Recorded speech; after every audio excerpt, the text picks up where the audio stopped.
저기요, 이번에 짓는 우리 집 단독주택은 난방비가 많이 나온다던데?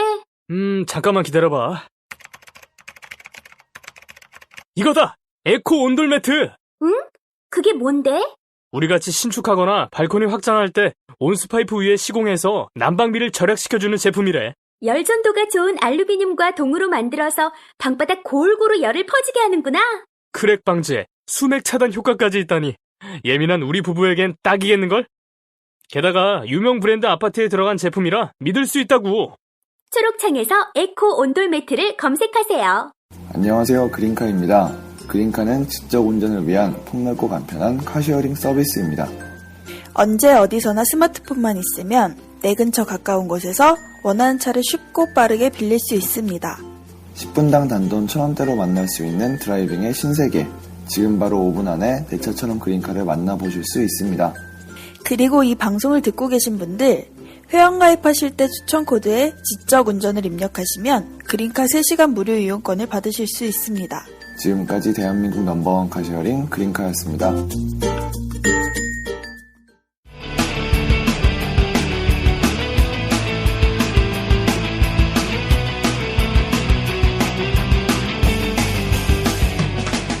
살면서 누구나 한 번쯤은 궁금해하지만 아무도 정확히 알려주지 않는 주제들을 선정해서 얕게 한번 파보겠습니다. 지적 대화를 위한 넓고 얕은 지식, 줄여서 지대넓이앗 75회 지대부, 지금 시작합니다. 한 주간 잘 보내셨습니까? 네. 오늘은 한 주간 뭐 있었는지 얘기하는 시간입니다. 근데 이런 게시판 글이 올라왔더라고. 어떤요? 오늘은 한 주간 뭐 했는지 얘기하는 시간입니다. 이게 문법적으로 맞지 않다는 거야. 이 얘기를 들으면 뭐야, 오늘은 그럼 에피소드 하루 종일 한 주간 있었던 얘기 하는 건가? 이렇게 들리시는데 한 주간 있었던 일을 얘기하는 시간입니다. 이렇게 얘기하니까 단 한 번도 의식하지 못했는데요. 그래서 내가 이렇게 얘기하잖아. 항상 오늘은 자기소개하는 시간입니다. 오늘은 한 주간 있었던 일 얘기하는 시간입니다. 이게 네, 얘기하니까 격주로 정해져 있잖아요. 그치, 격주라는 걸 고려하면 아무렇지도 않은데 이걸 떼서 보면 이상하다고 누가 게시판에 올려주셨길래 생각이 나가지고. 네. 우리가 이렇게 하고 있지 않나요? 저희가 홀수부에서는 홀수회 1회랑 3회에서는 자기소개하고 짝수회에서는 한 주간 있었던 일 얘기하고 있습니다. 네. 오늘은 짝수회니까 한 주간 뭐 있었는지 준비해왔어요. 말할 게 있습니다. 그래요? 네. 이거 웬일이래? 진짜. 야, 잘 지냈습니다. 맨날 이거 있잖아. 1년 반 만에 처음으로 준비했어. 놀랍다. 네. 저부터 얘기하면 저 요가를 시작했습니다. 진짜요? 네. 요가 파이어 이런 거? 네, 당연해. 그렇구만. 네, 체력의 한계가 와가지고, 근데 요가나 뭐 이렇게 다른 어떤 수강하는 운동을 다닐 수 있는 시간이 없어가지고 못 다니고 있었는데 일단 등록을 해놓고 되는 시간만 가고 있습니다. 네. 원래 요가 할 줄 알지 않았어요? 근데 제가 대학생 때 배웠었는데 그때 배웠을 때는 제가 좋아하는데 구청이나 이런 뭐 여성문화센터 이런 데 가서 했었거든요. 근데 거기는 이제 비용이 저렴하다 보니까 대규모로 해요. 막 한 30명씩 정원해가지고 하는데 근데 동네 아주머니들과 함께 했었는데 그때는 수월했던 것 같아요. 이제 연령대가 높다 보니까 쉽게 하셨구나. 그래서 요가가 그렇게 어렵지 않다라고 생각하고 있었는데 다시 시작하는데 제가 지금 등록한 데는 이제 요가만 전문적으로 해주는 곳이다 보니까 너무 빡빡하더라고요. 그래서 이 육체가 내 육체가 아니다. 컨트롤이 안 되고 또 선생님이 개별 지도를 해서 되게 심히 부담스러운 상태입니다. 요가 하면 어떤 효과가 있습니까? 몸 좋아지셨나요? 몸 안 좋아가지고 시작했다는데. 네네. 스트레칭 하다 보니까 특히 막 목, 허리, 막 어깨가 너무 아파가지고 요즘 집중도도 떨어졌었는데 되게 좋아진 것 같아요. 그래요? 그리고 특이한 게 그 스트레칭을 하다 보니까 이제 좀 운동을 처음 시작해서 발생하는 피로도 말고 이제 기본적으로 신체가 피로했었던 건 좀 풀리는 것 같아요. 네. 그러다 보니까 이제 식습관도 좋아지게 되는 것 같아요. 그래요? 네, 저희 뭐 식사 좀 불규칙하게 해가지고 저녁에 야식 이런 걸 되게 많이 먹었었는데 야식 먹고 싶다는 생각이 별로 안 들더라고요. 그렇군요. 네, 식사량이 좀 준 것 같아요. 그래요? 이거 좋은가 보지? 나중에 한번 배운 다음에 저희 좀 알려주십시오. 근데 이제 한 시간 정도 하는데 1시간 10분, 70분 정도 하는 내내 욕설을 내면에서 이제 아, 그래요? 선생님 뭐 지도하는데 더 이상 이 이상은 할 수 없다라고 이르렀는데 그것보다 더 하는 동작을 하라고 하는 거예요. 근데 이제 못하니까 그냥 가만히 있거든요. 그럼 선생님이 접근해 와가지고 항상 그렇구만. 개인 지도를 그러니까 받아서. 처음부터 최선을 다하면 안 돼. 적당히 아, 그래. 적당히 하고서 이게 최선을 다한 거다라고 이야기를 한 다음에 그 다음에 좀 더 해보세요라고 했을 때 조금 더 해야지 안 혼나지.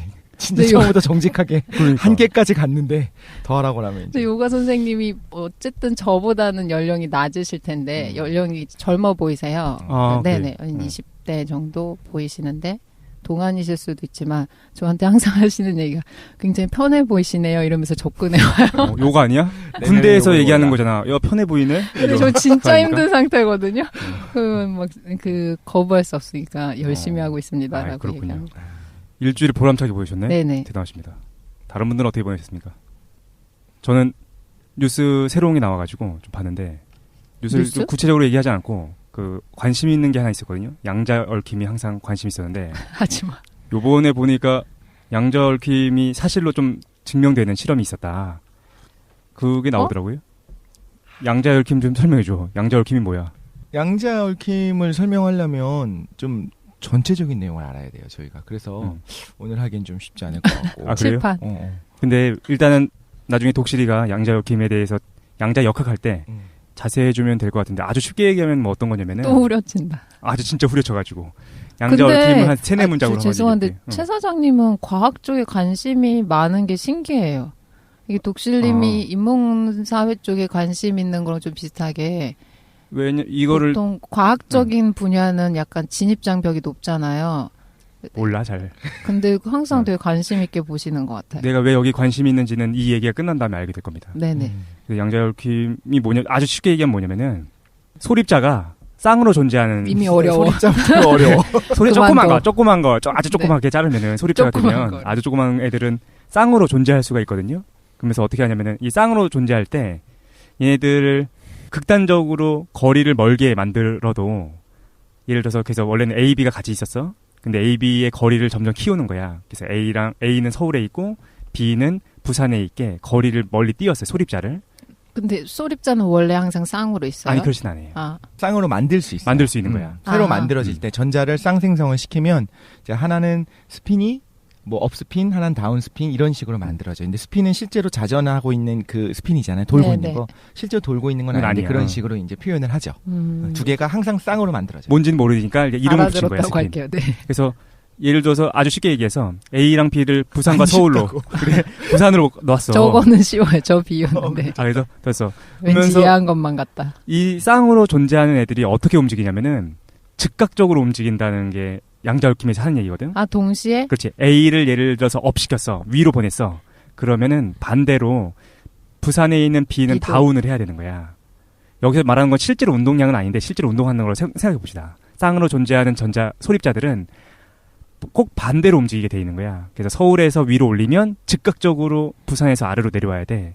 근데 저게 특별한 거예요? 근데 왜 특별한지 얘기를 할게. 네. 왜 특별하냐면은 문제가 되는 게 즉각적이라는 건 없어요. 얘네들이 어떻게 알 수 있을까? 정보를 주고받아야 되는 거야. 예를 들어서 서울에 있는 애가 위로 올라갔어. 그러면 정보를 보내야 되거든요. 전화를 하든 삐삐를 치든. 그러면 몇 살이야? 언제 짝이야? 삐삐 치잖아 우리 보통. 그러니까 전자기파로 어쨌든 날아가야 되지. 그러니까 어쩔 수 없이 정보라는 거는 전자기파가 제일 시간차가 빠르니까 발생한다는 거죠. 빛의 속도보다는 적게 빛의 속도를 넘게끔 전달될 수는 없어요. 네. 그러니까 느리게 그 시간 차가 있어야 되는 거야. 그런데 우리가 이상하게 얘네들이 동시에 움직여요. 진짜 동시에 움직이는 거야. 즉각적으로. 그래서 이게 근현대 물리학에서 논란이 돼요. 야, 즉각적으로 움직이면 이거 아인슈타인의 그 상대성 이론을 위반하는 거 아니냐. 빛보다 빠른 건 없는데 정보가 빛보다 빨리 가야 되잖아. 네. 그래서 이제 아인슈타인이 이걸 막 까거든요. 이게 뭔가 변수를 넣어서 이걸 조정해야지 이거 잘못된 거다. 이런 유령 같은 말도 안 되는 게 있을 수 없다. 그런데 양자 얽힘의 현상이 실제로 존재한다는 게 요번에 최근에 와서 좀 밝혀진 것 같아요. 실험을 통해서. 교수님 저거 진짜예요? 진짜 나왔어요? 이 실험 자체는 좀 봐야 될 것 같아요. 지난번에도 그 빛보다 빠른 게 존재한다고 예전에 발표했었다가 실험 맞아요. 잘하고 잘못됐던 거 있었지. 나온 적도 요번에도 있었기 좀 때문에. 걱정되긴 한데. 이민성이 너무 심해서. 근데 이제 들으면서 무슨 생각이 들었냐면 내가 이걸 비유해서 설명하는 건 참 어려운데 남이 하는 걸 듣고 문제를 지적하긴 참 쉽겠구나. 아 그래? 비판하는 입장은 참 쉽구나라는 걸 느끼면서 비판을 좀 자제해야겠다는 걸 지금 깨달았습니다. 보여. 근데 그런데 이제 이걸 정확하게 설명하기 위해서는 너무 많은 것들이 필요해요. 양자역학의 전체적인 내용이 필요하고 나중에 이제 보어랑 아인슈타인이 피 터지게 싸웠던 내용들도 그렇지. 알아야 되고 우리가 되게 유명한 슈레딩거의 고양이가 여기서 사실 들어가는 부분들이 있고 지금 말씀하신 원격작용이 불가능하다고 하는 거는 국소성의 원리를 위반한다라고 이야기를 해요. 맞아요. 그래서 하나의 예를 들면 지금 갑자기 태양이 사라졌다고 가정을 한다면 태양이 사라지게 되면 뉴턴에 의하면 지구가 어떻게 움직이게 되냐면 지구를 잡아당기고 있었던 커다란 천체가 사라졌기 때문에 즉각적으로 원운동이 아니라 원래는 태양 때문에 원운동을 했는데 태양 주변을 돌았으니까 즉각적으로 직진운동을 해야 되거든요. 그렇지. 그런데 실제로는 태양이 사라졌다라고 하는 정보가 빛의 속도로 도달을 하게 돼요. 8분 정도 걸리겠지. 그 정도. 그럼 태양은 사라졌지만 실제로 8분 정도는 마치 태양이 있는 것처럼 원운동을 하고 있어요. 그 어떤 우주에서 어떤 정보들이 전달되는 속도는 반드시 빛의 속도를 넘어갈 수가 없다. 세상에 어떤 것도 빛보다 빠를 수는 없으니까. 그러니까 중간을 지나와야 된다는 거예요. 태양과 지구 중간에 있는 그 거리를 지나가야 된다는 거고 그 주변을 통해서 정보가 퍼져나간다는 게 국수성의 원리인데 지금 이야기했었던 이제 스핀을 업으로 시켰을 때 다른 하나가 다운이 되는 건 아니고 얽혀있는 두 개가 있다고 하면요. 하나는 업으로 결정되면 하나는 다운으로 결정이 될 수밖에 없어요. 근데 뭔지는 아직 몰라. 정확히 말하자면 뭔지 모르는 게 아니라 양자론에 의하면 업스핀 50%와 다운스핀 50%가 같이 있어요. 유령처럼 같이 있다고 생각하시면 돼요. 그런데 내가 까봤더니 걔가 업이더라 다운이더라가 결정이 되는 거예요. 이제 여기서는 이제 관찰자가 관찰해야지 우주가 결정된다라는 거야. 근데 그게 너무 많이 가지 말고 내가 이거에 왜 관심이 있느냐. 만약에 우리 한번 상상을 해보자는 거지. 양자역학이 실제로 존재하고 이게 빛의 속도를 능가하게 정말로 아무리 거리가 멀어도 서울에 있는 애랑 부산에 있는 애랑 동시에 움직인다고 생각해보자. 이게 뭘 시사하는 거냐면은 눈에 보이는 물질이라는 것이 분리되어 있지 않을 수도 있겠다. 다른 차원에서는 시사할 수도 있거든요. 이게 다른 차원에서는 실제로는 하나로 연결되어 있기 때문에 빛의 속도에 제한받지 않고 동시에 움직일 수도 있다라는 상상을 우리가 해볼 수 있는 거야. 그래서 깡쌤이 얘기했었던 어떤 일자 어떤 근원적인 일자가 있다는 증거는 아닌가. 일자? 왜 깡샘을 갖다 붙여요? 그거는 최 사장님이. 일자는 뭐야? 하나의 존재. 근원적 네네. 존재. 그래서 다른 차원에서 그런 게 있는 건 아닐까. 그런 생각을 하면서 혼자서 재미있게 봤습니다. 근데 이거는 처음부터 그거를 내포하고 있었던 건 맞아요. 그러니까 아까 맞아. 얘기한 것처럼 하나를 스핀을 결정하면 다른 하나가 즉각적으로 바뀌는데 그게 빛의 속도를 넘어가서 그냥 동시에 일어날 거다라고 양자론에서는 계속 주장해왔고 아인슈타인은 국소성의 원리를 봐라. 그럴 수는 없다라고 주장했는데 그걸 정밀한 실험을 통해서 증명하기가 어려웠거든요. 근데 이번 실험이 사실이라고 한다면 양자론이 이긴 거죠. 계속 양자론이 이겨요. 사실 아인슈타인이 계속 지고 여기서 있어서는. 그러면 이제 최장님이 말한 것처럼 사실은 하나다라고 얘기할 수도 있겠지만 다르게 말하자면 이런 게 된 것 같아요. 아무리 거리가 멀어도 그 물리적인 거리라고 하는 게 무슨 의미가 있느냐에 대한 얘기가 될 수 있을 것 같고 이 두 개가 다른 공간에 있지 않냐라고 얘기하는데 그 다른 공간은 뭐냐. 이 두 개는 우리가 볼 때는 저기 하나는 서울에 있고 하나는 부산에 있는 것 같지만 사실 그냥 하나인 거야. 이제 하나. 다른 차원에서는 하나로 연결되어 있는 거지. 연결이 아니라 그냥 하나라고 봐도 되겠죠. 어쩌면. 우파니샤드가 떠오르는데 어쨌든 위아더 월드라는 그걸 생각하게 됐어요. 그래서 사물과 사물 아니면 개인과 개인이 실제로는 분리되어 있지 않고 근원적으로 어떻게 하나로 연결되어 있는 건 아닐까. 그 얘기를 하시는 건 좋은데 우파니샤드나 양자 얽힘이랑 갖다 붙이지 말고 알았어. 혼자 생각하십시오. 원래 알겠습니다. 어쨌든 너무 길어졌어. 그래서 한 주간 그걸 보면서 재밌게 상상의 나래를 펼치고 있었습니다. 다른 분들은 어떻게 보셨습니까? 너무 길어졌다. 네. 어떻게 보셨어요? 저도 상상의 나래를 펼쳤는데요. 조금 있으면 다음 주가 10월 30일이잖아요. 벌써? 그래요? 예, 그날이 무슨 날인지 아십니까? 10월 30일이요? 네. 이 광주 학생 항일운동이라고 해서 1929년 10월 30일 날 한국 학생들과 일본 학생들 간에 약간의 시비가 있었고 싸움이 있었던 날입니다. 뭔지 알겠다. 버스 예, 그거. 그렇죠. 기차에서 맞아. 해서 일종의 집단 싸움이 있었는데 그거에 대해서 이제 일본 경찰들이 한국 학생들에 대해서 부당한 처우를 하자 이에 분개한 한국 학생들이 경문을 돌리고 전국적으로 학생회 조직을 해서 일종의 항일 가두 시위를 벌이는 그게 이제 전국적으로 그 학생들의 시위 운동이 확산되는 계기가 됐던 사건인데요. 이제 광주 항일 운동, 광주 학생 항일 운동이라고 하죠. 예. 그래서 요즘 보니까 또 일부 청소년들이 길거리에 쏟아져 나와서 예, 자기들의 어떤 의사 표현을 갖다가 이렇게 떳떳하게 하는 모습을 보고 참 멋있다. 저런 기계와 패기를 나도 다시 한번 되살려야겠다. 이런 생각을 했습니다. 나는 뭐가 되냐? 네. 네가 시국에 대해서 고민하고 있을 때 나는 뭐가 됩니까? 어쨌든 그렇구나. 확실히 하나가 되십시오. 예. 하나가 되시고. 그렇구나. 예. 10월 31일 30? 요즘 이렇게 학생들이 뭐 학생부 종합전형이라고 해가지고 이제 막 좀 자유롭게 그런 활동 같은 거를 할 수 있는 기회들이 많이 주어지고 있잖아요. 근데 제가 봤을 때 이런 기회들이 한국 사회를 어떻게 바꿔나갈지가 참 기대돼요. 그렇구만. 예, 이런 대외 활동 같은 걸 좀 적극적으로 장려하는 분위기거든요. 그러니까 예, 그걸 이제 자기 사회 참여 활동이죠, 일종의. 그런 걸 쓰면은 이건 쓸 수 없을 것 쓸수 없지 같은데요. 않나? 정치적 색깔이 들어가 있는 것들은. 아니 본인이 이제 그 동아리나 뭐 학생회 차원에서 뭐 재작년에 뭐 세월호 사건 같은 게 있었을 때도 학생들이 되게 조직적으로 움직였었거든요. 예, 뭐 모금 활동도 자기들이 주도해서 하기도 하고 우리나라의 미래가 점점 밝아지지 않을까. 예, 학생들 화이팅. 그렇구만. 예. 알겠습니다. 어쨌든 그래가지고 시국을 좀 또 다시 걱정하면서 보내셨군요. 그래서 우리 지대북하고 있죠. 지대북 두 번째 시간입니다. 지난번에 이제 독서의 역사 했고 오늘 김도인이 준비한 게 있는데 네. 뭘 준비했습니까? 좋다. 벌써 30분이 지나서 수월하게 할 수 있을 것 같습니다. 이래서 오늘 야 너무 길어. 뭐 했는지 한 주간 네네. 있었던 일 얘기하셨군요. 네. 그 지난주에 깡쌤께서 독서의 역사 이렇게 해주셔가지고 많은 분들이 좋아해 주셨잖아요. 그리고 뭐 시일성 있는 문제랑도 연관시켜가지고 생각해 보시는 분들 많았는데 저희가 그래서 잡기를 지대북으로 진행되기로 잡아서 그러니까 매주 한 권씩 책을 소개하는 걸로 주제 진행돼서 제 차례에서 제가 소개할 거는 깡쌤도 이제 독서 역사 해주셨고 제가 예전에 취미할 때 독서 방법 하고 싶다라고 했다가 최 사장님한테 까여가지고 존나 까였죠. 네. 근데 이제 게시판에도 그러고 독서 방법 좀 궁금하다라고 해주시는 분들도 있고 실제 제가 소개하는 독서 방법이 제가 읽었던 책에서 차용한 거여가지고 이걸 한번 해보도록 하겠습니다. 그럼 오늘 개인적인 독서 방법론 해주신 거예요? 네. 그래서 개인적인 독서 방법론이랑 연관되는 책을 소개하도록 하겠습니다. 그래요? 네네. 뭔데 책이? 네. 볼게요. 일단 제목부터 설명드리면 책 10권을 동시에 읽어라 이런 책이에요. 그래요?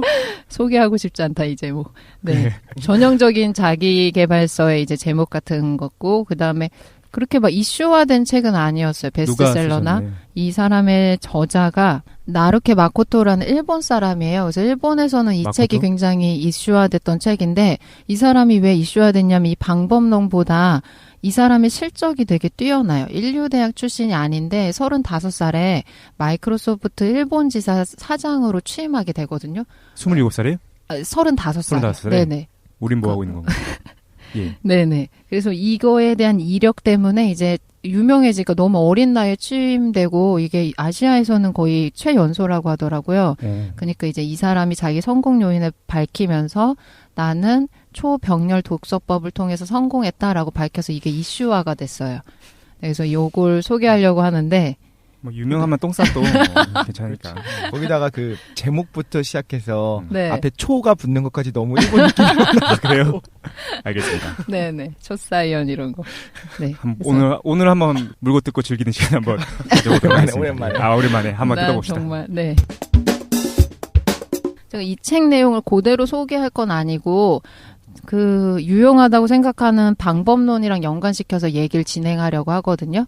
그래서 일단 볼게요. 저 궁금한 게 네네. 실제로 도희님도 이 책의 도움을 받으셨어요? 아니면 이거를 잘 정리되어 있네, 이걸 내가 소개해줘야겠다 이렇게 생각하신 거예요? 여기 방법론을 차용해서 도움을 많이 받았어요. 실제로? 네네. 실제로? 근데 저는 실제로 자기계발서들도 굉장히 많이 읽거든요. 왜냐하면 어떤 사람이 일단 자기가 성공했던 어떤 효과가 검증된 방법을 얘기할 때 좀 궁금해. 어떤 방법들이 실제로 현실에서 효용성이 있는지. 비판적 시각으로 읽으시는군요. 네, 그냥 이제 여러 가지 방법들을 확인해 본다라는 상태에서 읽는 것 같아요. 네네. 그러니까 자기계발서의 기본적인 모토는 별로 좋아하지 않거든요. 내가 성공했으니까 너도 따라하면 성공할 거다. 그렇지. 그러니까 넌 지금 병신이지만 이 방법으로 하면 성공할 수 있어. 이 모토를 되게 싫어해요. 네, 근데 일단 모든 자기계발서를 지금 비하하고 계십니다. 네네. 그럼 해보도록 할게요. 그래서 일단 제가 좋아하는 책 추천 대상자.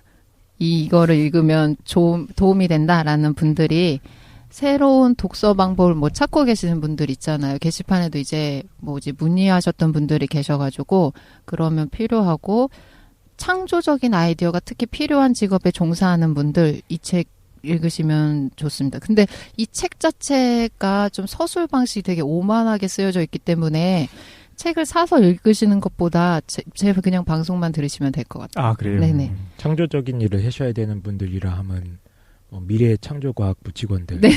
뭐 이런 분들이니까. 네네네. 알겠습니다. 그리고 제목부터 오만해. 그렇군요. 그리고 다양한 분야에 대한 지식을 얻고 싶다. 뭐 지적 대화를 위한 넓고 얕은 지식처럼 이거를 방송뿐만 아니라 독서를 통해서 하고 싶다라고 생각하시는 분들, 또 내가 어느 분야의 전문가인데 한 분야에 대한 전문 지식만 가지고 있다라고 생각하거나 아니면 자기계발에 열망이 강하신 분들 있잖아요. 항상 자기계발 모토로 삼으시는 분들. 김도인 성공하고 싶은 네네. 잘 알고 있죠. 네네. 그런 분들이 읽으시면 좋을 것 같습니다. 아, 네. 그렇군. 이번에는 그럼 범위가 그렇게 안 넓네 생각보다. 그러니까 옛날에를 집어넣을 줄 알았어요. 결국에. 근데 나중에 하면서 웬만한 사람은 다 집어넣을 거예요. 회사원, 경영자, 네, 학생 이렇게. 보통 김도인의 에피소드는 전 인류를 대상으로 하니까. 네네. 네, 알겠습니다. 네. 학생, 주부 일단 다 들어가잖아요. 네, 오늘은 일단 미래창조과학부 네. 공무원분들께서 네네. 잘 들어주셔야겠습니다. 네. 잘 들으시기 바랍니다. 이제 들어가기 전에 패널 분들 독서 방법 말씀해 주실 거 있나요? 아마 궁금해 하시는 분들도 독서 있을 것 방법이요? 같아요. 네네. 그 손 닦는 거 말고. 그거 지금 그 얘기하는 그런 이제 자기 자세나 태도 말고 실제로 책을 읽으실 때 어떻게 읽으시는지. 책을 딱 폈을 때 이제. 네네. 책에 접근하는 것까진 말고 일단 책을 읽을 때. 네. 저기 손대는 과정까지 말고. 깡 선생 어떻게 읽으십니까? 이북 얘기하면 안 돼요. 이북 얘기 좀 그만해! 저 아무래도 열풍. 지분을 투자한 것 같아. 너무 홍보해. 너무 홍보해. 어쨌든 깡쌤 어떻게 읽으십니까? 저는 이제 책을 좀 이렇게 대충 읽자는 주의라서. 그래? 네. 대충 읽자. 정독하지 그러니까 않으시고. 제가 남의 말을 이렇게 잘 귀 기울여 듣는 스타일이 아니거든요. 네, 그래서 먼저 책 목차를 보고 내가 어떤 부분이 나한테 도움이 될 것 같고 어떤 부분은 나한테 별로 도움이 안 될 것 같고 이거 판단을 빠르게 한 다음에 네. 쭉 한번 스캔을 합니다. 네, 그래서 되게 빨리 넘겨요 저는 책을. 네. 깡쌤의 방법은 이게 처음 독서하시는 분들이 하기는 어려워요. 네. 왜냐하면 독서를 할 때 책에 대해서 자기가 정보를 선별할 수 있는 정도가 지금 된 상태이기 때문에 빠르게 확인하고 필요한 정보만 이제 취하시는 거여서. 네네. 제가 좀 집중해야 될 부분만 좀 신중하게 네네. 좀 시간 들여서 보고 나머지는 그냥 거의 스캔하듯이 팍팍팍팍 넘깁니다. 독서량은 어느 정도 됩니까? 독서량은 이제 전자책으로 네. 많이 보려고 노력하고 있습니다. 일주일에 옛날에는 요즘은 솔직히 말씀드리면 한 몇 년 동안은 거의 책을 많이 못 읽었고 근데 이제 대학원 다니고 그럴 때는 일로 봐야 되니까 근데 그러니까 대학원 공부하고 할 때 그 습관이 생겼던 것 같아요. 왜냐면 시간이 워낙 없는데 빨리 뭔가 이제 뭐 보고서나 이런 걸 만들어내야 되잖아요. 그렇게 그치. 되면 이제 내가 아는 부분이랑 모르는 부분을 이제 어느 정도 구분해서 모르는 부분이나 필요한 정보만 막 찾아서 빨리 결과물을 만들어내야 되다 보니까 그게 이제 습관이 된 것 같아요. 그래서 되게 대충 봐요. 책 읽을 때. 그렇군요. 네, 막 깊이 있게 막 생각하면서 읽고 이런 방식으로 잘 안 보게 되는 것 같아요. 네. 갈수록. 네. 독실이는 어떻게 있습니까? 저는 딱 반대인 것 같아요. 손 닦고 발 닦고 제기 한 다음에 멸균신에 들어가서. 그치. 무인시에 들어가서. 그 다음에, 원래 공부 방법이랑도 좀 연관이 되는데, 스킵을 못해요. 스킵을 못해서 처음에 읽을 때 무슨 책을 읽을지가 되게 중요해서 뭐를 보냐면 좀 목차를 곰곰이 보고요. 목차를 보면 대충 무슨 내용이 들어갈지에 대해서 이제 예상이 가능하잖아요. 그 다음에 너무 지루한 앞부분이 나와도 꾹꾹 참고 읽어. 나랑 완전 그걸 반대네. 못하는 거야. 그러니까 스킵을 못하는 거야. 저는 인생이 스킵이라서 지금. 369로 사시는군요. 그리고 이제 책들을 보면 제가 이제 집중력이 떨어진지 모르겠는데 뒷부분을 가면 좀 약간 좀 재미가 없어지는 경우가 많거든요. 앞부분이 중요한 내용이 다 들어왔고 이제 뒷부분 이제 뻔한 이야기를 할 때가 있잖아요. 그때는 도저히 정말 못 찾겠다 싶으면 덮는데 웬만하면 끝까지 읽으려고 하는 편이기는 해요. 근데 이제 읽고 나서 이제 이런 생각을 할 때도 많죠. 그러니까 아이씨 괜히 읽었네. 근데 공부도 그런 식으로 했었거든요. 그래. 끝까지 마지막 장을 넘기면서 아우 괜히 읽었다. 여기까지 할 필요는 괜히 없었구나. 근데 지금 깡 선생님이 말씀하신 방법을 적용할 생각을 못 해봤었는데 한번 해보는 게 좋겠다 싶기도 하네요. 요즘 독서량은 어떻습니까? 독서량도 예전에 읽을 때 좋아할 때는 진짜 많이 읽었었는데 사실 요즘은 책보다는 그냥 책은 그 뭐라고 하죠? 출처를 찾는 데만 사용을 하고 그러네. 그러니까 책마다 다른 것 같아요. 지식 정보 전달을 위해서 내가 필요한 내용을 쏙쏙 뽑기 위해서 어느 파트가 중요하다라고 하는 것들. 그러니까 전체적으로 이제 과학책 같은 경우에 어느 부분을 전체적인 내용을 알고 있으면 이제 똑같은 내용이 계속 반복되거든요. 책마다 중요한 부분이니까. 중요한 부분이라든가 전체적인 개요들은 그럼 필요한 부분이 있으면 그 부분만 똑똑 뽑아 보는군요. 요즘은. 그렇군요. 찾기 위해서. 나한테 물어보면 모르지. 남의 얘기하듯이. 근데 그게 아니라 자기 지금 얘기를. 제가 얘기했었던 건 좀 약간 소설, 문학 이쪽을 읽는다고 한다면 아무리 지루해도 한 챕터를 건너뛴다는 건 있을 수가 없는 일인 거예요. 이게 좀 하고서 안 닦은 느낌, 이런 느낌. 예. 건너뛴다는 느낌. 보통 안 닦잖아요. 소리야. 안 닦는 걸로 알고 있는데. 알겠습니다. 그랬습니다. 네네. 저는 뭐 역시 닦는 걸 좋아하시는 분이다 보니까 장난 아니다. 비유를 그쪽으로 야, 자꾸. 그렇군요. 네. 저는 워낙 독서법을 이곳저곳 많이 얘기하고 다녀가지고 맨날 했던 얘기가 그거죠. 불필요한 책을 읽어라. 그러니까 그 얘기는 따로 안 할 거고 어쨌든 불필요한 책이든 어쨌든 한 권 잡았다. 그러면 저도 독실이처럼 그냥 한 권만 읽어요. 여러 가지 병행하지 않고 그 책이 끝날 때까지 쭉 읽고 다음 책 읽고 이렇게 네. 읽었던 것 같아요. 패널분들 독서 방법 이게 다양하잖아 사람들마다요. 근데 이제 독서 방법의 어떤 효과적인 거를 원하시는 분들이 있을 거예요. 근데 이게 독서뿐만 아니라 저희가 일상생활 할 때 어떤 효과적인 무슨 방법이 없나라고 많이 찾아보게 되잖아요. 그래서 오늘 좀 소개하려고 하는데 일단 아까도 말했는데 이 저자가 그 자신의 성공 이력 때문에 유명해진 거죠. 저희가 어떤 방법을 알고 싶을 때 누구 독서 방법이 궁금해 그러면 뭐 옆집 사는 친구 방법이 궁금한 게 아니고 어떤 성공하거나 검증된 사람들의 방법을 알고 싶어 하잖아요. 왜냐하면 그렇지. 그 방법을 통해서 그 사람이 성공했다고 생각하니까. 그래서 뭐 그 관심 있으신 분들은 책을 사셔보셔도 되는데 거기서 나온 얘기는 중요한 건 제가 오늘 다 얘기할 거거든요. 네. 출판사에서 항의 들어오는 거 아니에요? 예. 출판된 지 굉장히 오래된 책이에요. 언제 나왔어요? 네네. 이게 2010년 정도? 그래, 네네. 얼마 안 됐네. 네. 그리고 뭐 이렇게 막 이슈되고 베스트셀러까지 오르거나 이런 책은 아니어서 제가 기본적으로 보는 책들은 약간 베스트셀러들은 아닌 것 같아요. 저는 이제 서점 가서 지나다니면서 마음에 드는 것들 이렇게 선택해서 보는 스타일이어가지고 네. 그러면 이거를 한번 책 자체 내용이 뭔지 소개해 볼게요. 여기서 소개하고 있는 방법을 저자가 초병렬 독서법이라고 명명하거든요. 그러니까 저자는 기본적으로 이건 거예요. 한 번에 10가지의 책을 동시에 읽는데 10가지 분야가 다 다른 거예요. 그러니까 뭐 예술, 철학, 과학 이런 식으로 뭐 종교에서 10가지 책을 동시에 읽어요. 그러니까 뭐 자기 집이 있다 그러면 거실, 서재, 뭐 침실, 회사 아니면 이동할 수 있을 때 읽을 수 있는 가방 속의 책 이런 것들을 여러 분야 책을 배치해 두고서 시간이 날 때마다 틈틈이 이제 읽는 거예요. 근데 이 읽는 방식은 약간 깡쌤이 말씀해 주신 방식이랑 똑같아요. 정독하거나 숙독하는 게 아니고 자기가 필요한 부분만 본 다음에 스킵해서 빠르게 정보를 습득하는 거예요. 네네. 그러니까 어떤 그건 좀 특이하네. 공간마다 책을 놓고서 그 공간에 들어가면 그걸 읽는 거야. 네네. 그러니까 뭐 정해놓고 10권을 뭐 한 자리에 앉아 이렇게 보는 게 아니고 기본적으로 이 사람도 어쨌든 35살에 사장에 취임하면 기본적으로 가용할 수 있는 시간이 되게 작잖아요. 그러니까 틈틈이 시간마다 자기가 이제 생활하는 공간에 책을 다 배치해두고 읽는 거예요. 근데 기존의 방법들은 조금 다른 점은 다른 분야를 10가지 정도 동시에 진행한다는 거죠. 완전히 다른 분야를 동시에? 네네. 그러니까 그 개수가 그냥 10권이 아니고 권수가 분야 자체를 다른 걸로 설정해서 10가지 분야 정도를 동시에 읽기 시작해야 된다라고 주장하는 거예요. 침실에는 성경, 거실에는 우파니샤드, 네. 화장실에는 티베트 사자에서 이렇게. 다 종교잖아. 아, 그렇군요. 하나는 만화책도 놔두고 음악책도 놔두고. 네네. 그렇죠? 그러니까 범주가 다 달아야 돼요. 네. 오케이.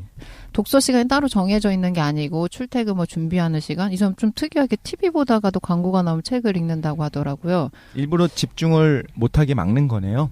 최대한 멀티태스킹을 하게 하려고 하는데 아, 네네. 언제나 창조적인 상태를 유지하려고 그래? 일부러. 네. 그렇죠. 그리고 뭐 회사에서도 대기 시간이 발생하면 책을 보고 식사 시간 틈틈이 보고 뭐 여가 시간 뭐 취침 전 이럴 때 계속 보는 거예요.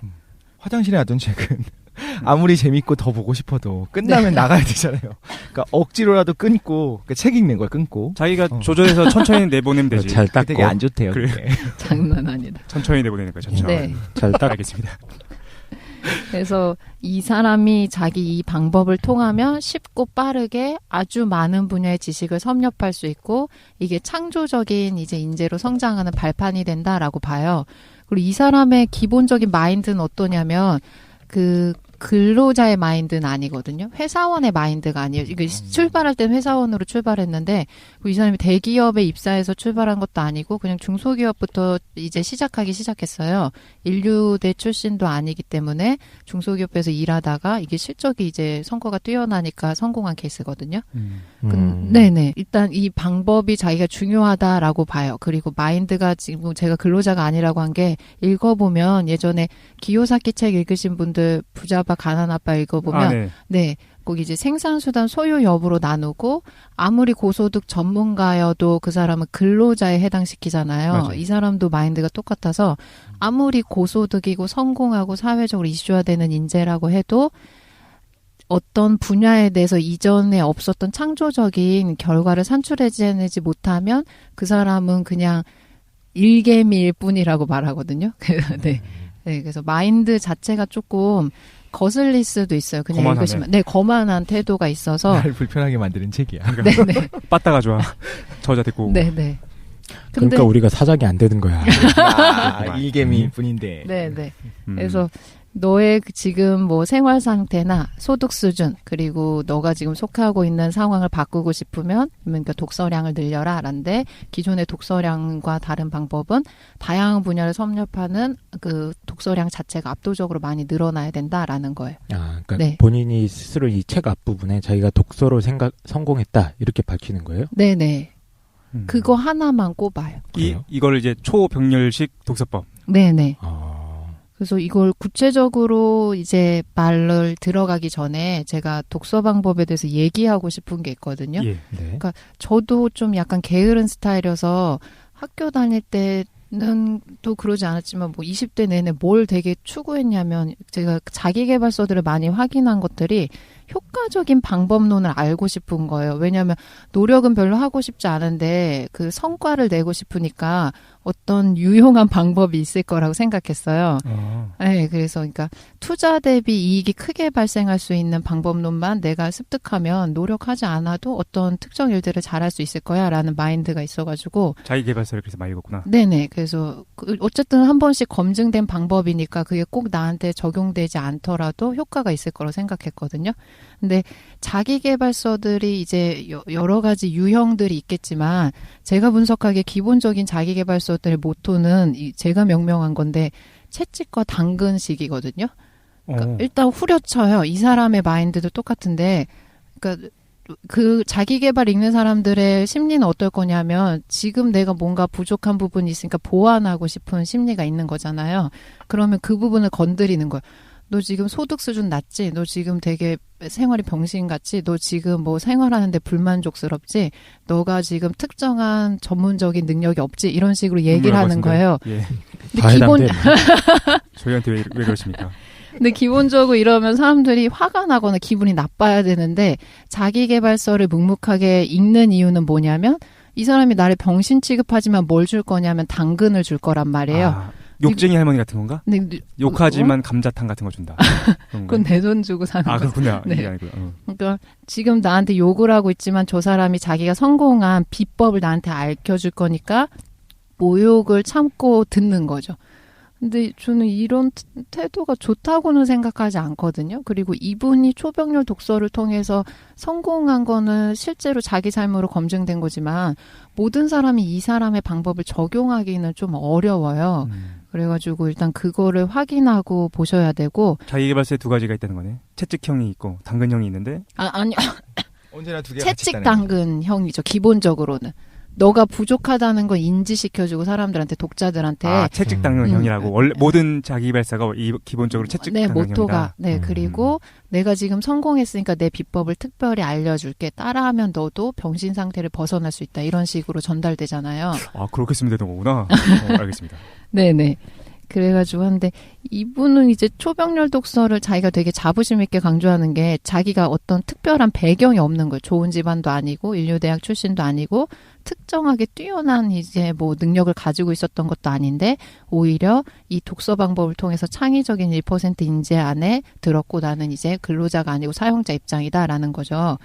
그리고 주의사항이 아까도 얘기했지만 이 사람이 되게 거만한 태도를 취하고 있기 때문에 책에서 약간 이런 혐오 발언들이 있어요. 그러니까 독자가 읽으시기에 되게 거슬리는 발언들이 있는데 뭐냐면 들어봅시다. 책을 읽지 않는 사람은 원숭이와 마찬가지다. 어이구. 독서를 하지 않는 사람과 대화하는 거는 고통이다. 어이구. 너가 아무리 회사에 충성하고 열심히 일해도 실속 없는 일개미일 뿐이다. 자기 개발 없이 회사나 상사에 대해서 험담하거나 연예인 이야기, 성공에 대한 책만 읽는 사람들은 그냥 뭐 구제불능이다. 그리고 말을 못했어 지금. 얼마나 심한 말이길래. 순화해서 얘기한 건가요? 구제불능이라고? 네네. 그리고 뭐 당나귀는 여행에서 돌아와도 당나귀다 이런 걸로 뭘 얘기하냐면 독서가 여행은 당나귀지.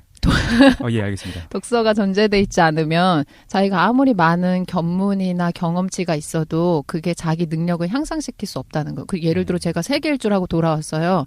그러면 사람들이 너 경험이 넓어졌겠구나라고 대부분 생각하지만 이 사람은 그냥 똑같은 상태라는 거예요. 왜냐하면 그 자기 경험을 수용해서 능력으로 향상시킬 수 있을 만한 지식이 없는 거예요. 이 사람 입장에서 보면. 그러니까 이런 것들을 말하고 있기 때문에 나 약간 마조이즘을 추구한다라는 분들은 읽으시면 좋을 수도 있지만 저는 이게 거슬릴 수도 있어요. 네, 그 얘기를 듣자마자 또 하나 떠올랐는데 네네. 책을 많이 읽는 원숭이도 있구나. 예?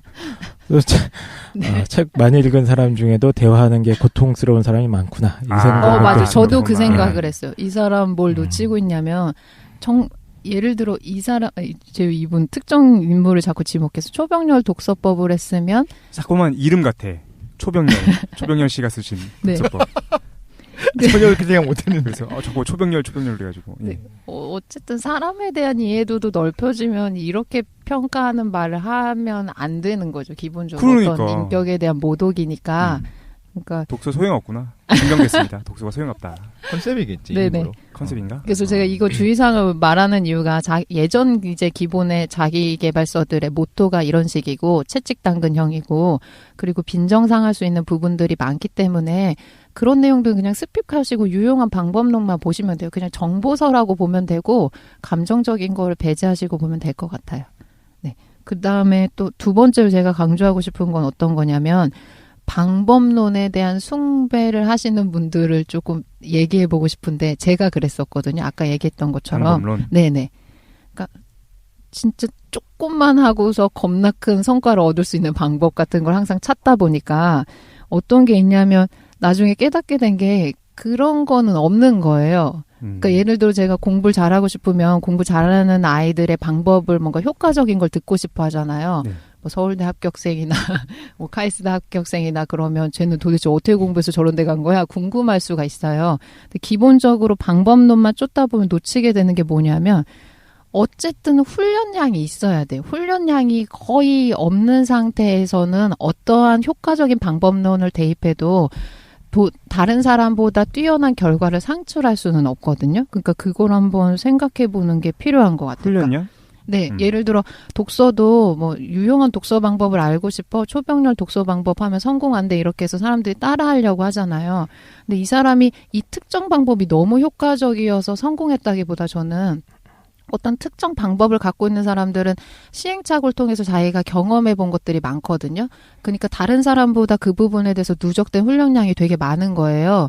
이 사람도 만약에 자기에 대한 이런 방법, 독서 방법론을 찾으려면 그 전까지 읽었던 독서량이 굉장히 많은 거예요. 그러니까 그게 이제 결과를 산출할 수 있는 거지 어떤 특정 유용한 방법론이 있어서 성공했다고 보기는 어려워요. 무슨 말인지 알겠어요. 네네. 방법론이 결과인 거지 방법론이 네. 시작이 아니라는 얘기구나. 네, 그러니까 사람들이 자기계발서나 어떤 특정한 유용한 방법 알고 싶은 거는 쉽게 말하면 투자 대비 고수익을 하고 싶은 거잖아요. 노력은 조금 하고 나는 이득은 크게 받고 싶어라고 하는데 실제로 그런 거는 없는 것 같아요. 예전에 이게 되게 자기계발서 열풍 불었던 게 뭐 20대 80 법칙에서 파레토 법칙 있잖아요. 네. 그러니까 전 세계의 소득 분布를 이제 파레토라는 경제학자가 있는데 이 사람이 검증하기로 전 세계 소득 분포를 살펴보니까 세계에서 20% 비중을 차지하는 사람들이 전 세계 물을 80% 이상 갖고 있더라. 이게 전 분야에 막 유행처럼 번지기 시작했거든요. 그래서 보니까 마케팅 분야에서도 어떤 기업에서 20% 제품이 그 기업의 80% 뭐 매출을 담당하고 있더라. 손님들을 보면 20% 손님이 우리 가게 80% 매출을 담당하고 있더라. 뭐 이런 식으로 하면서 뭐가 강화됐냐면 20% 정도의 노력을 통해서 80%의 결과를 산출할 수 있다. 이런 이제 자기계발서들이 나왔거든요. 아. 네네. 저도 이때 되게 관심 있게 보고 이랬었는데 효과적으로 시간을 가용하고 싶다라는 열망이 되게 크잖아요. 사람들은. 근데 기본적으로 뭘 놓치고 있냐면 이런 데서 강조하는 것들이 있어요. 성공한 사람들 중에 나는 그렇게 열심히 일하지 않았는데 성공했어라는 것들이 있거든요. 나는 뭐 회사에도 매일 출근하지 않고 하루에 뭐 3시간 정도만 일하고 휴가 기간에는 뭐 3개월 정도 별장에 가 있으면서 여가 시간을 갖고 뭐 친구들이랑 대화하고 이러는데 집중해서 일할 때 창조력이 굉장히 샘솟는다. 그래서 남들의 80% 이상의 결과를 산출할 수 있다. 이런 식으로 어필하는 사람들이 있어요. 저도 그게 진짜랄 거라고 생각한 적이 있거든요. 저런 효과적인 방법론이 있기 때문에 가능하다라고 생각했는데 그런 거는 있기 힘들다고 생각하고 그 사람이 그 자기의 법칙을 발견하기까지는 자기가 무시하고 있지만 누적된 훈련량이 있거든요. 그 일에 대해서. 근데 이 사람도 독서할 때 자기 책에서 뭘 강조하냐면 자기가 마이크로소프트에서 일할 때는 뭐 주 5일을 출근한 적이 없고 뭐 그냥 뭐 하루 이틀 정도만 나가서 일하고 그것도 뭐 풀로 일하지 않고 집중한 시간만 일하고 이런 식으로 했다라고 하는데 실제로 이 사람들의 삶을 CCTV로 촬영해 보면 그렇지 않을 거예요. 그러니까 훈련량이 있는데 그걸 사람들한테 전달할 때는 이 방법만 하면 성공할 거야라고 하니까 사람들은 그거에 현혹돼가지고 그 방법만 하려고 하는데 기본적으로는 자기가 독서가 됐던 공부가 됐던 일이 됐던 훈련량이 늘어나야 되는 것 같아요. 아, 그럼 결국 오늘 방송은 다 쓸모없는 거다. 초병렬 필요 없다. 예. 방송 마치도록 하겠습니다. 네네. 근데 이게 초병렬을 제가 중요하다 생각한 게 이게 훈련량을 늘려줄 수 있기 때문에 그래요. 독서량을 단기간에 많이 늘려줄 수 있기 때문에. 뭐 이게 비판을 하는 거야. 이거 해보라는 거야. 뭐 양. 그래서 저도 비슷한 게 저도 좀 이렇게 그 효율적인 걸 되게 따지거든요. 그러니까 어떤 노력을 할 때 되도록이면 제일 시간이나 노력을 좀 들이고 효과적인 걸 하려고 하다가 보니까 저도 잔머리를 되게 많이 굴려요. 네, 김도희님이랑 비슷한 것 같은데 이런 면에서. 근데 저는 또 방법론적인 거를 누군가한테 코칭을 받거나 이런 게 의미는 있는 것 같아요, 분명히. 그래요? 예, 그 사람들이 실패해보고 이런 시행착오를 통해서 경험한 것들이잖아요, 사실은. 네네. 예, 거기서 힌트를 많이 받을 수가 있는 거죠. 네. 예, 그래서 저는 중고 매매할 때 이 방법을 아주 잘 활용하고 있습니다. 예, 중고 매매요? 예, 미친 듯이 검색합니다. 예. 뭐야? 가성비. 나는 넌 그 자기계발서를 한 권도 안 읽어봤거든요. 예. 그리고 이제 이런 걸 별로 좋아하지 않은데 너무 열심히 살려고 하는 게 문제인 것 같아. 그 무슨 단일한 성공이 있는 거잖아. 경제적 성공, 그 다음에 뭐 CEO가 되거나. 근데 꼭 그럴 필요 있나? 이것저것 좀 비효율적으로 읽어보기도 하고 그렇게 사는 거지. 그러면 원숭이가 된다잖아. 아, 그렇구나. 당나귀가 될 수도 있고. 아, 그렇군요. 네네. 그러니까 단적으로 말하면 이런 것 같아요. 그러니까 효과적인 방법론을 통해서 열심히 하시는 분들도 있지만 효율적인 어떤 특정 방법론을 내가 알고 있으면 노력의 양을 줄여도 된다고 생각하면 문제인 거예요. 네네. 실제로 어떤 성과 이상을 낼 수 있으려면 능력 향상이 된다 그러면 기본적으로 뭐가 있어야 되냐, 방법론부터 찾는 게 아니고 노력의 양부터 늘려야 되거든요. 그러니까 저희가 좋아하는 김연아 선수가 아주 고도의 효율적인 방법으로 훈련하고 있을 거잖아요. 선수 시절에 최상위권의 이제 선수이기 때문에 세계에서 1위인 선수잖아요. 근데 김연아 선수 뭐 하고 있냐면 매일매일 똑같은 훈련을 반복하거든요. 네, 그 운동 선수들이 기본적으로 아주 고도의 최적화된 상태임에도 불구하고 훈련을 포기하지 않고서 매일매일 일정 시간을 계속 이제 훈련하는 거랑 똑같은 것 같아요. 그냥 원숭이로 살겠습니다. 네, 그럽시다. 힘드네요. 네네. 여행하는 원숭이 합시다. 네, 그래서 이제 도입부가 길어졌는데 주의사항이. 도입이었다고요? 아, 예, 끝난 줄 알았는데.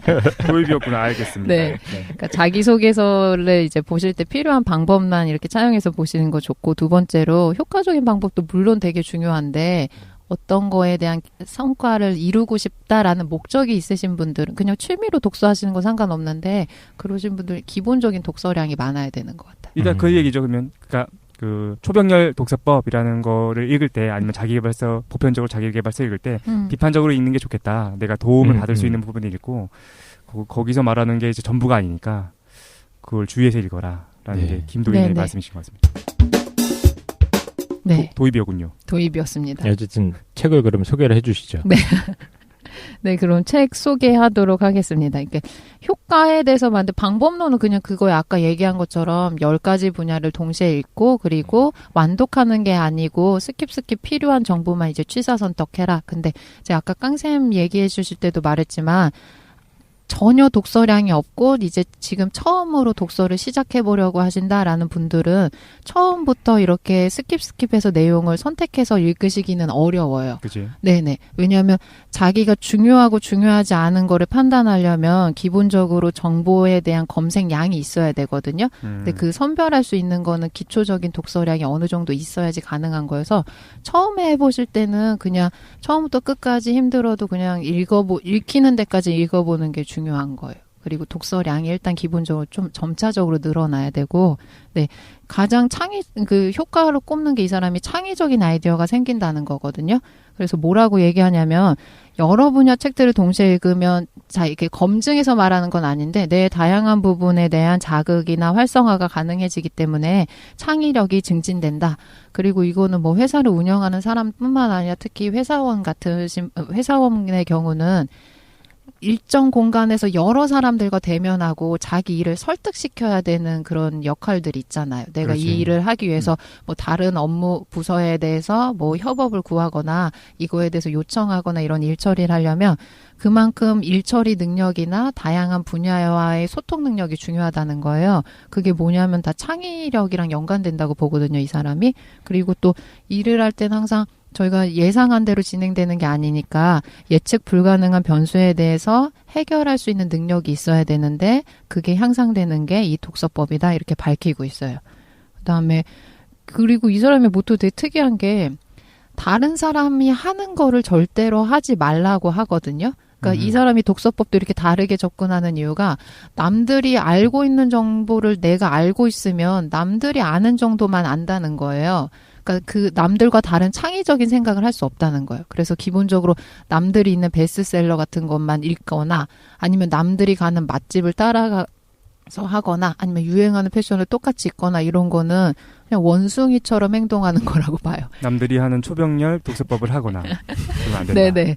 왜 그러냐면 남들이 하는 경험이 똑같이 나한테도 주입되니까 새로울 게 없다는 거죠. 그러니까 새로울 게 있으면 남들이 접하지 않은 정보를 그만큼 주입시켜야 되는데 그걸 가능하게 해주는 게 이 초병렬 독서법이라고 소개하는 거예요.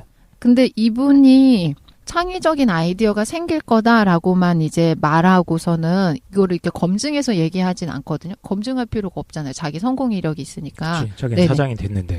내가 이렇게 해서 성공했어라는 것 자체 검증이니까 검증하지 않는데 제가 왜 이거를 되게 중요한 방법론이라고 생각했었냐면 제가 이제 어떤 특정 전공을 정해가지고 오랜 시간 공부하다 보니까 뭘 느끼게 됐냐면 저는 공부를 하면 할수록 이렇게 좀 사고가 깨이고 되게 전체를 조망할 수 있는 시각이 생길 거라고 생각했거든요. 실제로 그런 게 생기고 있다고 생각했는데 나중에 뭘 보게 됐냐면 너무 사람이 편협해지는 거예요. 김도인이 너무 한 공부만 오래 했어. 네네. 그리고 이제 이 전공 지식이 저한테 되게 중요하니까 이걸 계속 파고들거든요.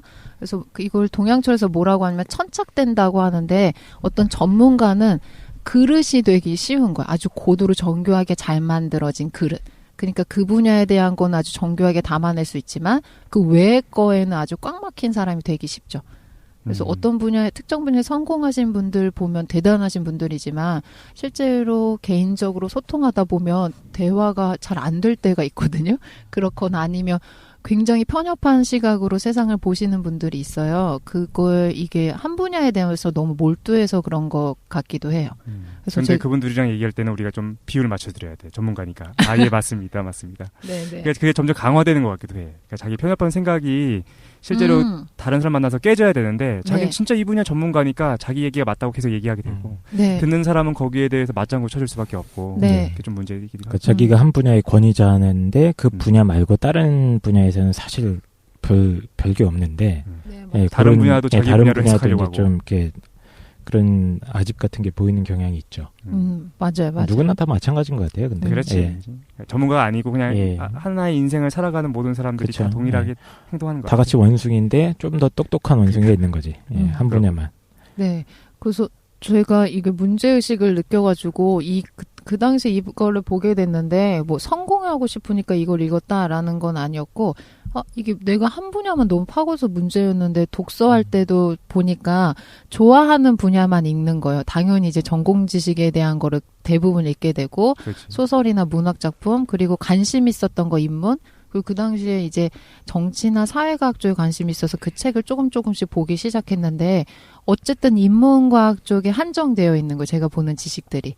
그리고 이제 특정 전공 분야가 있으니까 항상 책을 읽을 때 되게 비판적으로 읽거든요. 제 기준을 설정하고서 제가 틀렸는지 맞았는지를 검증하면서 읽었어요. 네네. 그러니까 자기 시각이 점점 강해지는 거예요. 내가 옳다고 확인하는 건 계속 수집하지만 내가 저 사람이 틀렸다고 비판하면 그 정보는 잘못된 거예요. 내 기준에서. 네. 그러니까 자기의 이제 사고가 점점 편협하게 강화되는 시기가 있어가지고 사실은 그게 일반적으로 쉽게 접근하는 방법 중에 하나인 것 같아. 그러니까 네네. 뭘 하려면은 내가 모르는 것을 접했을 때 자꾸만 그러려고 하는 사람들이 있어. 여기서 어떤 흠집이 있지? 흠집부터 찾는 거야. 네, 맞아요. 그리고 만약에 흠집이 없는 게 어디 있겠어. 근데 흠집을 찾았잖아? 그럼 어떻게 하고 싶냐면은 그게 아니라고 자기가 처리하고 싶은 거야. 쉽게 처리하고 싶은 거지. 에너지를 소비하지 않고 정보를 처리하고 싶어서 흠집이 있네? 아니야. 라고 보기가 쉬운데 네. 세상에 그렇게 찾아보면 흠집 없는 건 없으니까 사실 그런 사고방식이 좀 위험할 수도 있는 것 같아. 네. 살아가면서. 다양성을 좀 해치기도 하는 것 같고. 네. 그래서 그때부터 이제 내가 읽지 않은 분야의 책들을 좀 읽어야겠다 그래가지고 서점에 가가지고 그 다른 분야의 책들을 보기 시작했어요. 기존에도 제가 책을 읽을 때는 어떤 베스트셀러나 뭐 권위 있는 책을 읽었던 건 아니고 저는 항상 그냥 서점을 돌아다니거든요. 그래서 그냥 직관적으로 마음에 드는 책들이 있어요. 제목에 끌릴 때도 있고 아니면 그냥 표지가 이쁠 때도 있고 그런 책들을 사서 보고 그게 좋으면 그냥 저한테 좋은 책이고 별 볼 일 없었다 그러면 그냥 다 처분하는 스타일이거든요. 근데 이제 그 다른 분야의 책들을 이제 봤어요. 특히 안 보았던 분야들이 뭐 예술, 과학 이런 건 전혀 보지 않았었거든요. 그래서 그런 분야를 설정해서 10권은 동시에 보지 못했지만 한 5, 6권 정도를 놓고서 봤던 것 같아요. 언제? 이걸 직접 실천해 보셨습니까? 네네. 저는 무슨 효과적인 방법이 있다 그러면 비판적으로 보기보다는 저거 효과 있어 그러면 해보는 스타일이거든요. 되게 거부감이 없어요. 조만간 김 사장님이 되는 겁니까 이제? 그렇구만. 네네. 성공할 거야. 네. 그래서 했는데 네, 해봤더니 읽으면서 뭘 느끼게 됐냐면 가장 좋은 거는 제가 깨지는 경험? 내가 너무 편협한 시각으로 보고 있었구나. 세상은 너무 넓게 폭넓게 돌아가고 다양한 사람들이 소통하는데 저는 제 분야만 너무 중요한 거예요. 근데 이제 다양한 사람들이 생활하는 거나 이제 지식 같은 거 확인하다 보니까 자기 편협함이 깨지게 되는 게 가장 좋았었고 두 번째로 이 사람이 말하는 것처럼 창의적인 아이디어가 생기는 거예요. 실제로 이제 뭐 연구하거나 이럴 때 주제를 차용할 때 어떤 창의적인 생각이 필요한데 했던 생각을 그대로 반복하기가 쉬워요. 아니면 그 분야에서 중요한 것들 주제를 자기가 중요하다고 생각하거나 저희가 보통 유행을 따르기는 쉽고 자기가 유행을 만들어내기는 어렵잖아요. 그런 것처럼 공부하고는 자기 일상생활에서도 보통 자기가 그대로 해왔던 대로 행동하거나 아니면 기존까지 사람들이 좋다고 했던 대로 따라하기가 쉽지 그거를 변형하기가 어려운데 다양한 분야에 대한 정보를 확인하다 보니까 어떤 일을 처리할 때 좀 다른 방법으로 접근하게 되는 경우가 많았어요. 그래서 실제로 도움을 많이 받았는데 이분 저자가 검증하고 있진 않은데 제가 좋아하는 이 독실님이랑 이제 시작하기 전에 잠깐 물어봤었는데 자기계발서 서적에 항상 나오는 게 시냅스 말이에요. 시냅스 가소성이란 말이 많이 나오거든요. 예, 뭐라고? 시냅스 가소성이에요. 시냅스 가소성이요? 근데 이건 제가 생각해 본 건데 이 책에는 과학적인 근거에 대한 설명은 전혀 없어요. 근데 제 다른 책들을 읽으면 항상 시냅스 가소성이란 말이 많이 나오니까 생각해 봤어요. 왜 다양한 분야 책을 읽으면 창의적인 아이디어가 떠오르기 쉬울까라고 생각했는데 시냅스라고 해서 신경세포를 연결해주는 네, 갭이 있습니다. 네, 갭을 시냅스라고 하잖아요. 네. 근데 이제 시냅스가 활성화되려면 외부에서 새로운 정보들이 주입돼야 되는데 그랬을 때 어떻게 되냐면 다양한 부분에 대한 정보가 주입되면 시냅스에 대한 활성화가 더 강화될 거예요. 그러면 신경세포의 융합이 더 쉽게 일어날 것 같거든요. 그러니까 단편적으로 있었던 정보들이 막 무차별적으로 내가 주입시켜 놨는데 얘네들이 안에서 서로 짬뽕 되는 거예요. 근데 전문용어 짬뽕. 네, 그러니까 창의적인 색다른 아이디어가 도출될 수가 있는 거예요. 근데 이게 정보가 없는 상태에서는 어렵거든요. 그러니까 정보가 3가지 있는 거에서 얘네들 3가지가 짬뽕되는 것보다 정보가 1000가지 있는 거에서 1000가지가 짬뽕됐을 때 창의적인 아이디어가 훨씬 더 나오기 쉽잖아요. 예를 들어서 뭐 이런 얘기인 거죠. 네.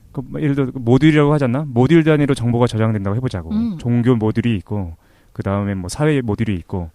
근데 이제 그런 모듈들이 여러 가지가 생겼을 경우에 뇌가 알아서 그것들을 짬뽕시켜가지고 네. 새로운 것들을 창출해낸다. 근데 그게 생물학적 차원에서 얘기를 하려고 하는 거 아니에요? 시냅스 얘기까지 나오는 거예요. 그러니까 시냅스가 그거 독실님 우리 표정이 안 생물 좋아. 시간에 배웠던 건데 우리 신경세포가 약간 오징어처럼 생기지 않나요? 오징어? 그러니까 대가리가 있고 맞아요. 뉴런이라고 하는 그리고 맞아, 뉴런은 오징어처럼 생겼죠. 거기서 돌기 같은 게 막 나와가지고 막 조그마한 다리 같은 게 막 뭐지 뻗어나오잖아요. 축색돌인가? 예. 돌기가 이제 머리를 얻는 거지 다른 애한테. 예. 그래서 그 돌기랑 그 다음 오징어 대가리, 그러니까 이런 거 그 간격이 시냅스인 거죠. 네, 그 사이가. 시냅스. 예. 근데 그 사이에 있는 어떤 정보 교환 과정을 활성화시킬 수 있다 이 얘기예요? 제가 생각하기에 그럴 것 같아요. 그게 아니라 활성화라는 게 뭔지를 일단 정의를 해야 되는데 시냅스랑 시냅스가 막 엉켜가지고 서로 연결된다는 뜻 아니야? 시냅스가 엉킬 가소성이라고 수는 하는 있어요? 거는 뭘 말하는 거냐면 네. 우리 뇌 속에 있는 그 신경의 모습이 지금 플라스틱 같은 형태로 예를 들면 굳어져 있다고 생각해봐요. 예. 그럼 새로운 정보가 들어갈 수가 없는 거예요. 딱딱하게. 이해가 딱딱하게 굳어 있으면 그렇다면 무언가가 우리가 그러니까 가장 쉽게 말해서는 그냥 기억력. 무언가를 몇 번 읽은 다음에 그게 이제 장기 기억으로 넘어가고 그럼 무언가를 우리가 학습할 수 있게 되잖아요. 그럼 만약에 뇌가 정말 딱딱한 상태라면 이게 불가능할 거라는 거지. 그럼 기억이 도대체 어디 들어가게 되느냐. 무언가 뭐 습관이 생겨난다. 자전거를 못 타던 애가 계속 연습을 하다 보니까 자전거를 타게 되더라. 그럼 그게 어딘가에 쓰여 있을 거라는 거예요. 영혼이에요. 그러네요. 영혼의 모든 것이 해결됐습니다. 근데 그 시냅스, 그러니까 신경세포가 만들어지는 건 아니거든요. 새로 만들어지는 게 아니라면 그런 게 어디에 기억이 되느냐. 그럼 시냅스가 조금씩 변화가 있게 돼요. 시냅스도 이제 그 세포기 때문에 세포 막에 있는 단백질들이 만들어진다든가 새로운 채널이 더 늘어난다든가 그 내부에서 전달되는 그 경로가 새로 만들어진다든가 이렇게 생각하면 쉬울 것 같아요. 위에다가 물을 이렇게 우리가 토성을 쌓고 위에다 물을 이렇게 흘려요.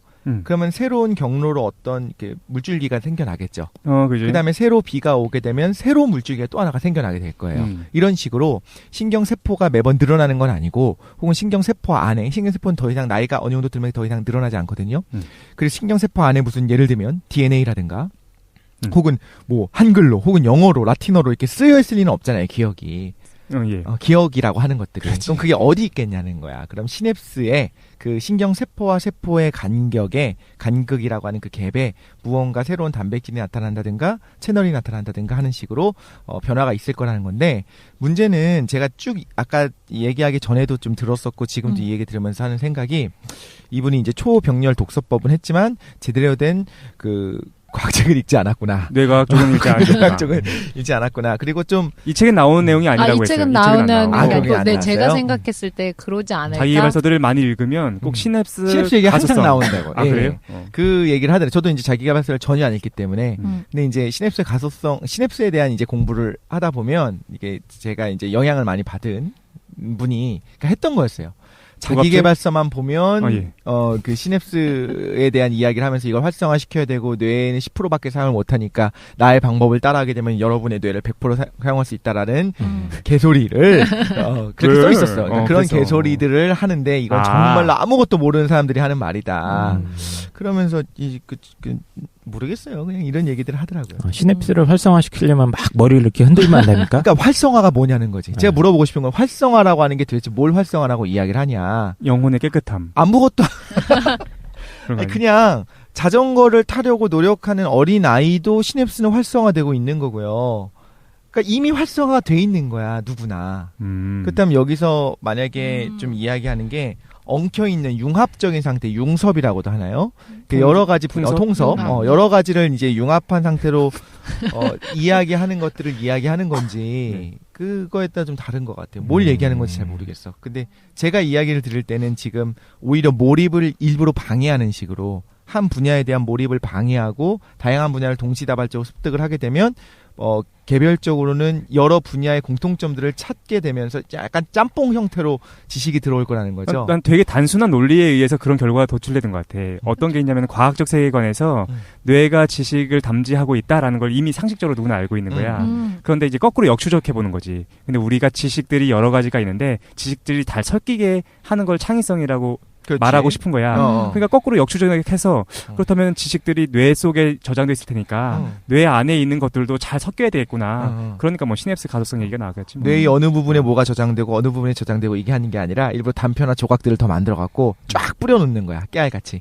그러고 나면 이제 섞여 있지 않을까라고 얘기하는 그런 느낌이고 과학적인 근거는 잘 모르겠어. 없다고 봐요, 그냥. 그러니까 이런 방법이 아니더라도 언제나 우린 뇌가 가소성 상태가 유지되어 있고 그런데 이제 오히려 저는 이 책보다도 도희님이 말씀하셨던 게 더 도움이 되는 부분이 있는 게 한 분야에 몰입하게 되면 그걸 갖고 이제 다른 분야를 방어적인 태세로 볼 수 있게 되잖아요. 그러니까 그거는 이제 막는 태도가 중요하다를 말씀하신 게 오히려 맞는 것 같고. 그럼 동시에 안 읽고 순차적으로 읽으면 되잖아. 저도 사실 그렇게 생각했거든요. 하나하나를 몰입하면 되는데 굳이 왜 이렇게 쫙 훑뿌려 놓느냐. 근데 저는 공부도 그렇게 못하는 스타일이었기 때문에 다양한 과목 공부를 못했어요. 하나를 먼저 좀 어느 정도 끝내놓고 이게 뭐라고 해야 되나 그 맥이 잡힌 다음에 다음으로 넘어갈 수 있는 상황이어서 좀 받아들이기 힘든데, 그러니까 자기계발서를 포함한 많은 책들에 그 뭐 철학책에서도 보면은 양자론이라든가 상대성 이론을 갖고 들어오면서 세상 봐라, 세상은 상대적이다, 뭐 이런 식으로 뭐 다원론적이다 이렇게 이야기를 하는 것처럼 과학적 근거를 이야기하고 싶었기 때문에 시냅스의 가소성이라는 걸 집어넣은 게 아닌가 싶기도 해요. 많은 자기계발서. 그렇지. 우리 거는 과학적인 근거가 있다. 왜냐면 유행이니까 일단 그게 뭐 어떻게 진짜라고 하면 지금 추세는 과학적인 게 되게 추세화되어 있기 때문에 검증하면 과학적인 걸 일단 돼야지 사람들이 믿는단 말이에요. 그러니까 철학적으로나 사람들 설득시키기가 참 좋은 게 통계, 과학적 근거, 외국인 하면 박사가 했다 이거면은 사람들이 다 그냥 사람들 믿어줘. 진리라고 생각해요, 진짜. 네. 근데 이게 그 시냅스 가소성이나 뭐 이거 뭐 신경 가소성 이런 얘기라고 알고 있는데, 이게 우리가 인간이 평소에 학습하고 기억하고 이런 그렇죠. 어떤 작용이 시냅스의 뭐 형성 과정이나 이런 거랑 다 연계가 된다. 이 시냅스가 정도의 활성화되면서 얘기인데 거죠. 그게 이제 이런 자기계발서에서 얘기하는 식으로 마치 이 책을 읽으면 당신의 머릿속에 신경 구조가 지금 바뀔 겁니다. 그렇죠. 네. 이건 아니라는 지금 비판인 것 같아요. 독실이 비판은. 그러니까 어느 과장돼 정도 있다는 거지. 그러니까 어느 정도 이제 시냅스와 기억이나 정보라는 것이 어느 정도 연관관계가 연관이 있죠. 있겠지. 예, 근데 당연히 과장돼서 있는 얘기하는 게 문제다. 그게 마치 이 책을 읽는 순간 당신의 머리가 깨어나고 있습니다. 당신이 영혼이 맑아지고 있고 뇌가 호흡하고 있고 뭐 이런 느낌으로 막 너무 갖다 붙인다. 이걸 이런 비판하는 느낌인 것 같아요. 같아요. 그 비판하는 것 중에 하나가 이런 게 있었는데 예전에 뭐 온 인류는 자신의 뇌를 10%밖에 사용을 못한다. 근데 그렇지 않거든요. 누구나 100% 활용하고 있는 거예요. 뇌는. 진짜? 활용하고 있지. 100% 활용이 안 제자. 된다고 보잖아요. 루시인가? 영화 안 봤어? 루시 아니야? 이게 내 100%였단 말인가? 10%밖에 활용 못하는 게 정설 아니에요? 그러니까 10%라고 하는 거를 그러니까 뇌는 얽혀 있거든요. 그러니까 개발하기 나름인 건데 그럼 100%는 뭐고 10%는 뭐냐가 문제가 되는 거고 실제 뇌의 일부만 활성화가 되어 있느냐면 그건 아니에요. 전체적으로 쓰이는데 약간 이렇게 생각하면 될 것 같아요. 도화지가 있으면 구석에서부터 정밀하게 쓰는 것이 아니라 전체적으로 채색을 하는 거예요. 전체적으로. 그 옅게 채색되어 있는 사람이 있고 전체가 진하게 채색되어 있는 사람이 있는 거예요. 그러니까 이런 식으로 활용을 하는 거 그게 이제 첫 번째 흔히 많은 실수 중에 하나가 되는 것 같고 또 하나는 이분이 이제 원숭이를 되게 싫어하는 것 같아서 원숭이를 굉장히 비하하는 것 같아서 이야기를 하자면 그거 원숭이 원숭이들도 시냅스 가독성은 다 있고요. 원숭이들도 학습을 하잖아요. 과학책을 아직 덜 읽으셨나 봐요. 누구나 시냅스 가독성은 있는 거예요. 당나귀도 있을 거고. 당나귀 당이지. 당나귀야. 당나귀 얼마나 귀여운데 동키.